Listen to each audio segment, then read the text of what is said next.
সুপ্রিয় দর্শক, দাবং মিডিয়া পক্ষ থেকে আমি সুদীপ তোমাদেরকে স্বাগত জানাচ্ছি।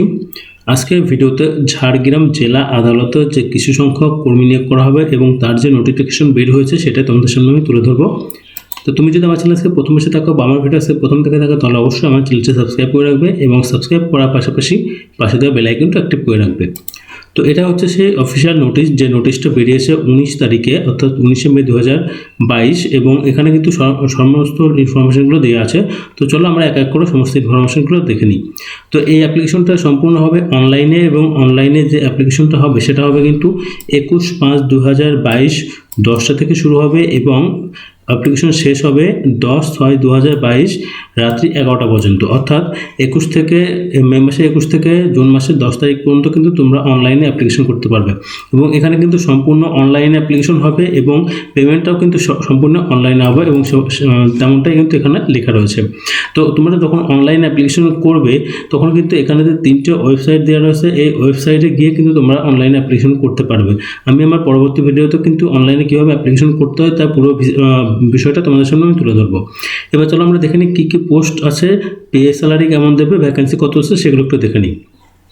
তো প্রথমে দেখতে পাচ্ছ পোস্ট ইংলিশ স্টেনোগ্রাফার, যার পে স্যালারি হবে pay level 10th of RAPO 2019, যেখানে তোমার পে লেভেল হবে হচ্ছে 32,100 থেকে 82,900 পর্যন্ত এবং এখানে ভ্যাকান্সি আছে একটি। এরপর স্যার লোয়ার ডিভিশনাল ক্লার্ক, যেটা গ্রুপ সি পোস্টের জন্য, যেখানে তোমার বেতন হবে 22,700 থেকে 58,500 এবং এখানে কিন্তু টোটাল ভ্যাকান্সি আছে 22টি। এখানে বেশ অনেকগুলো ভ্যাকান্সি আছে। এরপর আছে প্রসেস সার্ভার, যেটা আছে সেটা হচ্ছে গ্রুপ সি পোস্টের জন্য, এখানে কিন্তু মাইনে হবে 21,000 থেকে 54,000 টাকা এবং এখানে ভ্যাকেন্সি আছে একটি। এরপর আছে পিয়ন অথবা নাইট গার্ড গ্রুপ ডি, যেটা এখানে মাইনে আছে 17,000 থেকে 43,600 এবং এখানে টোটাল ভ্যাকান্সি আছে 28টি। এরপর লাস্টে যেটা আছে সেটা সুইপার, যেখানে গ্রুপ ডির পদ যেটা সেটা কিন্তু তার মাইনে আছে 17,000 থেকে শুরু করে 43,600 পর্যন্ত মাইনে হবে, যার ভ্যাকান্সি আছে মোট 3টি। এবার এখানে খেয়াল করে এখানে কিন্তু কোন ক্যাটাগরিতে কতজন নিয়োগ করা হবে তার কিন্তু ডিটেলস দেওয়া রয়েছে। তোমরা কিন্তু এটা একটু দেখে নিই, কারণ এখানে অনেক ডিটেলস আছে, সম্বন্ধটা বলতে গেলে ভিডিওটা লেন্থি হয়ে যাবে। তো আমি এই যে নোটিশটা আমার ভিডিও ডিসক্রিপশনে দিয়ে রাখবো, তোমরা কাইন্ডলি নোটিশটা একটু দেখে নিয়ে এই ডিটেলসটা দেখে নেবে যে কোন পোস্টে কতজন নিয়োগ করা হবে এবং কোন ক্যাটাগরিতে কতজন নিয়োগ করা হবে। তো চলো আমরা নিচের দিকে চলে যাই। নিচের দিকে দেখো এলিজিবিলিটি যেটা আছে, প্রথমে আছে এজ লিমিট। তো not less than 18 years and not more than 39 years. তো অর্থাৎ তোমাদের বয়স কিন্তু 18 থেকে 39 বছর হতে হবে, কিন্তু যেটা ইংলিশ স্টেনোগ্রাফার আছে সেখানে কিন্তু তোমাদের বয়স 40 বছর হলেও কিন্তু তোমরা অ্যাপ্লিকেশন করতে পারবে। এরপর কিন্তু সরকারি নিয়ম অনুযায়ী তোমরা যারা SC ST OBC A OBC B আছে তারা কিন্তু রিল্যাক্সেশনটা পেয়ে যাবে সরকারি নিয়ম যেটা আছে সেরকমভাবে। এবার দেখি এডুকেশনাল কোয়ালিফিকেশন কেমন লাগবে। তো ইংলিশ স্টেনোগ্রাফার যেটা আছে সেই পদের জন্য candidate apply for the post of English stenographer grade 3 must past Madhyamik or equivalent, অর্থাৎ তোমাদের কিন্তু অবশ্যই মাধ্যমিক অথবা তার সমতুল্য পাস করতে হবে এবং সেই সঙ্গে তোমাদের কিন্তু certificate in computer training and shorthand from recognized institute এবং তোমাদের কিন্তু অবশ্যই কম্পিউটারের একটা সার্টিফিকেট থাকবে এবং স্টেনোগ্রাফির যে একটা সার্টিফিকেট হয় সেটা কিন্তু তোমাদের থাকতে হবে। এবং এখানে দেখো লেখা রয়েছে তোমাদের যে কম্পিউটার অপারেটিংয়ের মিনিমাম স্পিড হবে কিন্তু যেটা স্টেনোগ্রাফির স্পিড সেটা কিন্তু মিনিমাম 80 হবে পার ওয়াট পার মিনিট এবং যেটা কম্পিউটারে টাইপিং টেস্ট হবে সেটা কিন্তু মিনিমাম 30 ওয়াট পার সেকেন্ড মিনিটে তোমাদের কিন্তু কম্পিউটার স্পিড হতে হবে, কম্পিউটার টাইপিং স্পিড হতে হবে। এরপর আছে lower divisional clerk, candidate applying for the post of lower divisional clerk must have passed Madhyamik or equivalent, অর্থাৎ এটাতেও কিন্তু মাধ্যমিক অথবা তোমার সমমূল্য হলে কিন্তু তোমরা অ্যাপ্লিকেশন করতে পারবে।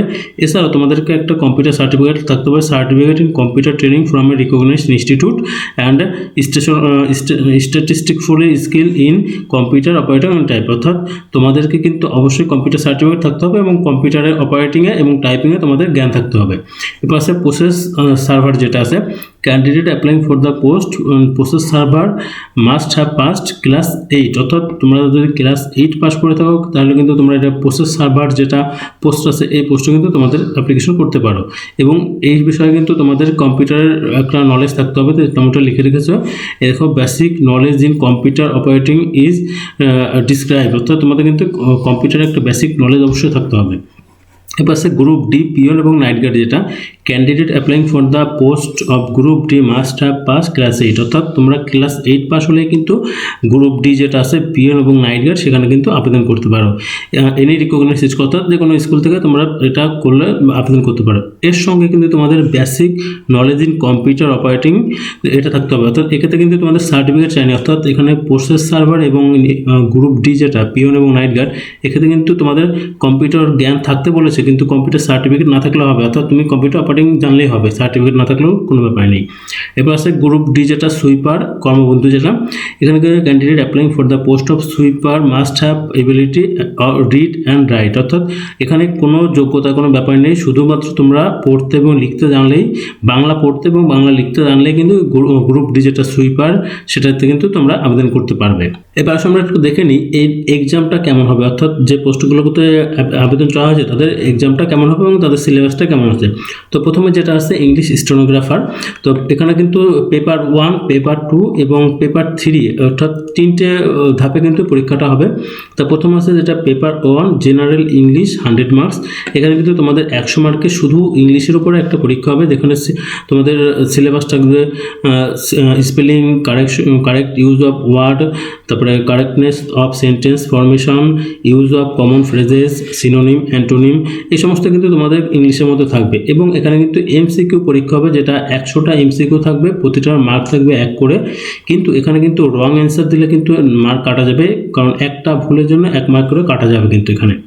এবং এই পরীক্ষাটা হবে তোমার 1 hour 30 minutes, অর্থাৎ 1.5 ঘন্টা কিন্তু এই পরীক্ষাটা হবে, অর্থাৎ যে 100 মার্কের যে পরীক্ষাটা হবে সেটা 1.5 ঘন্টা হবে। এরপর আছে পেপার 2 যেটা ডেসক্রাইব অ্যান্ড ট্রান্সক্রিপশন, এটা কিন্তু 200 মার্কের পরীক্ষা হবে। এখানে আছে তোমার dictation lasting for 6 minutes following by transcription of note in candidates own handwriting for the 45 minutes transcription sheet will be supplied for the by the committee, অর্থাৎ এখানে কিন্তু তোমার একটা ডিসক্রাইব টাইপের পরীক্ষা হবে এবং তোমার এখানে দেখো শর্ট হ্যান্ড নোটবুক, পেনবুক এই সমস্ত কিন্তু তোমাদেরকে ক্যারি করতে হবে, এটাই বলা হয়েছে। এখানে আরও তেমনটা লেখা রয়েছে the date of written examination will be noted later, অর্থাৎ তোমাদেরকে কিন্তু যখন তোমরা প্রথম যে পার্ট 1 সেটা পাস করার পরে কিন্তু তোমাদেরকে জানিয়ে দেওয়া হবে তোমাদের রিটেন এক্সামটা কবে হবে। Only the successful candidate of paper 1 examination shall be call for paper 2, অর্থাৎ তোমরা যারা পেপার 1-এ পাস করবে তাদেরকে কিন্তু শুধু পেপার 2 এবং পেপার 3-র জন্য কল করা হবে। এরপর আছে the paper 3 and the paper 2 এবং paper 3 will be held in same day, অর্থাৎ দুটো পরীক্ষা কিন্তু একই দিনে হবে তোমাদের পেপার 2 এবং পেপার 3। এবার সেই পেপার 3টা কী হবে, পেপার 3 হবে হচ্ছে টাইপিং ইন কম্পিউটার, অর্থাৎ এটা কিন্তু টাইপিং টেস্ট হবে। পেপার 3 যেটা সেটা কিন্তু টাইপিং টেস্ট হবে। The candidates are required to type from a English text to be supplied by the authority, অর্থাৎ এখানে কিন্তু তোমাদের একটা টেক্সট দিয়ে দেবে যেখানে তোমাকে 10 মিনিট লিখতে হবে। দেখো this test will last for 10 minute, অর্থাৎ 10 মিনিটের একটা টাইপিং টেস্ট হবে, যেখানে তোমাদেরকে মিনিমাম 30 ওয়ার্ড পার মিনিট তোমাদের লিখতে হবে। The candidate will give 2 minute for practice, অর্থাৎ তোমাদের পরীক্ষা শুরুর আগে 2 মিনিট তোমাদের প্র্যাকটিসের সুযোগ দেওয়া হবে। এরপরে লাস্টে আছে তোমার personality test. On the basis of the result of the paper 2 and 3 the successful candidate will call for personality test, অর্থাৎ তোমাদের যারা পেপার 2 এবং পেপার 3-তে পাস করবে, অর্থাৎ প্রথমেটা তো পেপার 1-এ পাস করতে হবে, তারপর পেপার 2 পেপার 3-তে পাস করলে তোমাদেরকে পার্সোনালিটি টেস্টে ডাকা হবে। এই টেস্টে কিন্তু 30 মার্ক থাকবে। On the basis of result of paper 2, 3 and personality test the final panel will be prepare, অর্থাৎ যখন তোমাদের পেপার 2 পেপার 3 এবং পার্সোনালিটি টেস্টে যখন পাস করা হবে সেই তার উপর ভিত্তি করে কিন্তু তোমাদের যে ফাইনাল প্যানেল সেটা কিন্তু দেওয়া হবে। এর পাশে লোয়ার ডিভিশনাল ক্লার্ক, এখানে কিন্তু পেপার 1 যেটা আছে সেটা কিন্তু সেম একই রকম হবে, অর্থাৎ candidate shall be appear in written examination 100 marks, যেটা 100 মার্কের এমসিকিউ টাইপের পরীক্ষা হবে যেটা। কিন্তু স্টেনোগ্রাফে কিন্তু পেপার 1টা ছিল শুধু ইংলিশের, কিন্তু এটা কিন্তু শুধু ইংলিশ না, এখানে কিন্তু আরও অনেক কিছু আছে। 100 মার্কের তোমার এমসিকিউ হবে, যার প্রতিটা মার্ক হবে 1 করে, এবং এর সিলেবাসটা হবে হচ্ছে arithmetics, simple arithmetics, English, general intelligency, general knowledge and current affairs. এই কয়টার উপরে কিন্তু তোমাদের এই পেপার 1-এর যে পরীক্ষাটা হবে সে, অর্থাৎ এর সিলেবাসটা কিন্তু এইটুকুই থাকবে। এরপর তোমাদের রং যেটা তোমার যদি ভুল হয়, যদি তোমার অ্যান্সার কোনো ভুল হয়, সে কিন্তু একটা ভুলের জন্য একটা মার্ক কিন্তু কাটা যাবে এখানে। এবং এই পরীক্ষাটা হবে তোমাদের 1 hour 30 minutes, অর্থাৎ 1.5 ঘন্টার এই পরীক্ষাটা হবে। এরপর আছে paper 2 shall be contents in conversation typing question, অর্থাৎ এটা কিন্তু তোমাদের টাইপিং টাইপের কোশ্চেন হবে, অর্থাৎ ইংলিশ অ্যান্ড গ্রুপ বি হচ্ছে 40, অর্থাৎ ইংরেজি এবং বাংলা লিখতে পারো এরকম একটা পরীক্ষা হবে, অর্থাৎ যেটা ডিসক্রাইব টাইপের পরীক্ষা হয়ে থাকে সেরকম একটা পরীক্ষা হবে। The duration of paper 2 examination 1 hour 30 minutes, অর্থাৎ এটাও কিন্তু 1.5 ঘন্টার পরীক্ষা হবে। এবং the syllabus will be fixed by the staff recruitment committee, অর্থাৎ এটাও কিন্তু কোনো সিলেবাস দেয়নি, এখানে কিন্তু যারা কমিটি আছে তারা কিন্তু এর যে সিলেবাসটা হবে সেই সিলেবাসটা এরা কিন্তু ঠিক করবে।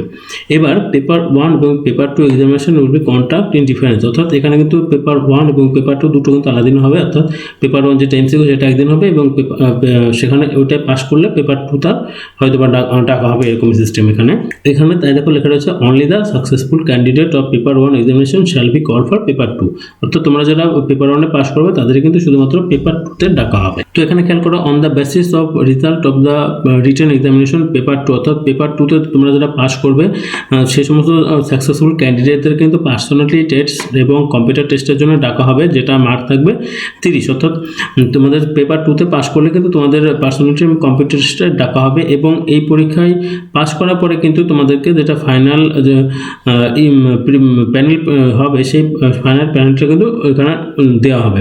এরপর আছে প্রসেস সার্ভারের candidate shall have to appear in written examination of 100 marks, অর্থাৎ এখানে কিন্তু 100 মার্কের রিটেন এক্সামিনেশন হবে, যেটা 100 এমসিকিউ কোশ্চেন এবং ক্যারিং 1 মার্ক, অর্থাৎ এটা কিন্তু 1 মার্কের করে মার্ক থাকবে এবং 100টা এমসিকিউ প্রশ্ন থাকবে, যেখানে তোমাদের সিলেবাস থাকবে simple arithmetic, English, Bengali, general knowledge, current affairs.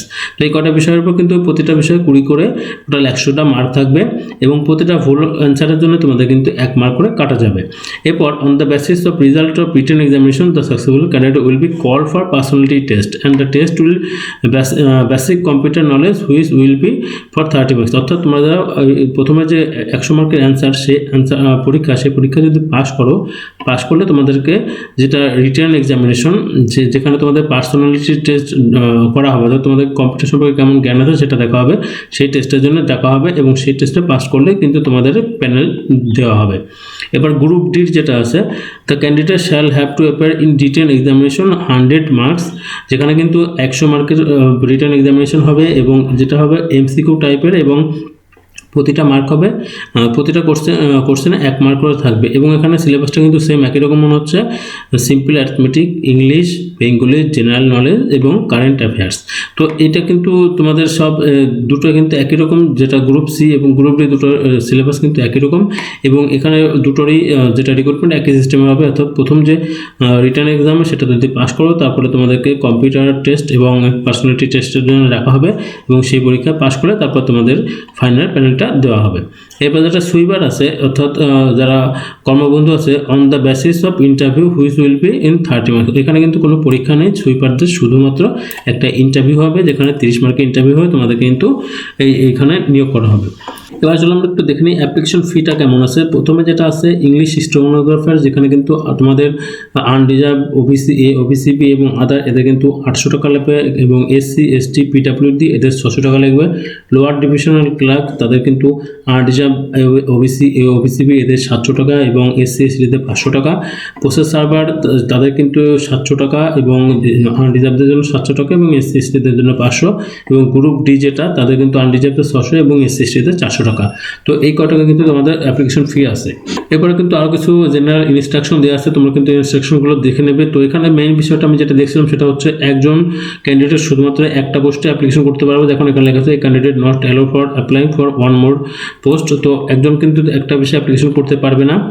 তো এটাই মেইনলি ছিল। এছাড়াও তোমার টিডিএ এই ধরনের কিছু দেওয়া হবে না বা অন্যান্য ইনফরমেশন যেগুলো থাকে নর্মালি সেরকম ইনফরমেশনগুলো এখানে দেওয়া আছে।